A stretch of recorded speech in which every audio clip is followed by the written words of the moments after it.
શું કરવા તમે અહીંયા આજે બકરાવાડી શુક્કરવાડીમાં આવ્યા છો? આજે હાથીખાના માર્કેટની પાછળ જે બકરાવાડી ભરાય છે, જે વર્ષોથી અહીંયા બકરા લોકો ગામડેથી વેચવા આવે છે, અને જે આજે ઈદનો તહેવાર છે જેને એક અઠવાડિયો રહ્યો છે, અને આ પોલીસ પ્રશાસન કમ્પ્લેનના નામ પર અહીંયા લોકોને બગાડવા માટે આવ્યા છે. અને એના માટે અમે MIM-માંથી હું રમઝાન સોલંકી વાઇસ પ્રેસિડેન્ટ તરીકે અહીંયા આવ્યો છું જાણવા માટે કે આ શું કારણે બગાડવામાં આવે છે. અમને જાણ એવી મળી છે કે ઉપરથી જીઓ દવાવાળાઓએ કમ્પ્લેન કરવામાં આવી છે કે જે આટલો તડકો હોવાથી બકરાઓ હાંફી રહ્યા છે. આ ખોટી વાત છે. તડકો તો છે જ, અહીં માણસ હાંફી રહ્યા છે એનું શું?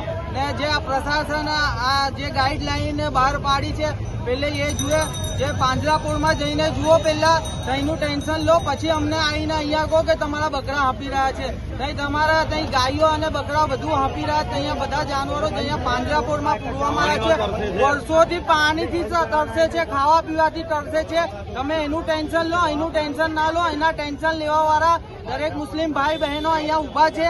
એટલે હું ખાસ કરીને કહું છું, તમે પરમિશનની વાત કરો છો તો પરમિશન લાવીને અમે બતાવીશું એના. અને બીજી એવી વાત છે કે આ વેપાર કોઈ એક વ્યક્તિ નહીં કરતો, આમાં હિન્દુ મુસલમાન બધા વ્યક્તિ આવીને અહીં વેપાર કરી રહ્યા છે. વર્ષમાં આ લોકો આખો વર્ષ મહેનત કરે છે, ગામડામાં બકરાઓ મોટા કરે છે, અને ઈદના તહેવાર પણ અહીંયા વેચવા આવે છે. દૂર દૂરથી વેચવા આવ્યા છે. આજે એમને બગાડી રહ્યા છે. આજે એમના માટે તમે શું કરશો હવે? તો આપ સાહેબને નમ્ર વિનંતી છે કે આ બકરા આ ખાલી અઠવાડિયા માટે રહે છે. આ દર શુક્રવારે તો ભરાય જ છે, પણ આ અઠવાડિયા માટે રહે છે. તો અમને નમ્ર વિનંતી છે કે અમને હેરાન ના કરવામાં આવે. જો તમે પરમિશનની વાત કરો છો તો અમે પરમિશન બી તમને લાવીને આપીશું. આ વર્ષોથી કેટલા વર્ષોથી આ ભરાય છે? લગભગ આઝાદીના ટાઈમથી ભરાય છે બકરાવાડી. અહીં નહીં, આખા વડોદરામાં ભરાય છે. પણ આ ગાયકવાડના ટાઈમથી પહેલા હાથીખાનના અંદર ભરાવતું હતું, હાથીખાનના બહાર આવી ગયા. કેમ કે અનાજ માર્કેટનું યાર્ડ મોટું થઈ ગયું છે, એટલા માટે હવે દર શુક્રવારે બકરા મંડી અહીં બહાર ભરાય છે. આના પહેલા તહેવાર પહેલા આવી કોઈ હેરાનગતિ હતી? આના પહેલા કોઈ હેરાનગતિ નથી. આ તો શું છે, ભાજપ સરકાર એમનો દબદબો દેખાડવા માંગે છે, પણ અમે આ નહીં થવા દઈએ. ને જો આ એવું વિચારતા હોય કે હિન્દુ મુસલમાનને લડાઈને આગળ આવવાના છે તો એ વાત તમે છોડ દેજો. હવે MIM વડોદરામાં છે, કઈ બી થશે, ખડા ઉભા પગે અમે ઉભા રહીશું. કોઈના પર બી અમે અત્યાચાર નહીં થવા દઈએ. તમારું નામ? હું રમઝાન સોલંકી, વડોદરા શહેર પ્રેસિडेंट, वाइस प्रेसिडेंट. શું કહેવા માંગુ છો ભાઈ તમે? मैं जयसिंह डाभी बोलता हूँ. यहाँ पे हिंदू मुस्लिम सब भाईचारे के हिसाब से धंधा करते हैं, और ये बकरा जो है एग्रीकल्चर पशुपालन में आता है.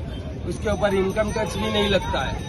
और यहाँ लोगों ने 10 लाख का, 15 लाख का, 5 लाख का माल डाला हुआ है, और इसी रीत से पुलिस वाले हैरान कर रहे हैं अभी. तो ये लोग कहाँ जाएंगे? गरीब इंसान घर में जाके फांसा खाएंगे? पशुपालन यानी कि एग्रीकल्चर लगता है, फिर क्यों हैरान करते हैं? हमारे माल की हमारे को फिक्र है. हम पानी नहीं पीते पर उनको पहले पानी पिलाते. हम खाना नहीं खाते, उनको पहले खाना खिला रहे. हम किसी का लड़ाई झगड़ा यहाँ नहीं होने देते. हम रास्ता भी खुलवा देते, ट्रैफिक भी जाम नहीं होने देते. हम सब हैंडलिंग कर सकते हैं. अब इतना हैरान गति मत करो. हिंदू मुस्लिम सब बेच रहे हैं जानवर. आप कितने वर्षों से यहाँ बकरा बेचने आ रहे हैं? मेरा तो ऑलरेडी मेरे पिताजी धंधा करते थे, उस टाइम से मैं चालू. यहाँ मेरे को कम से कम 36 साल हो गए. आपका नाम? जयसिंह भाई.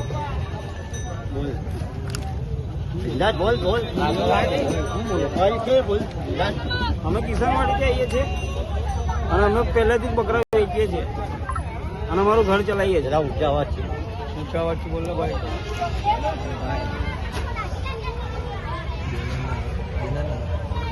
એકદમ ના પાડો.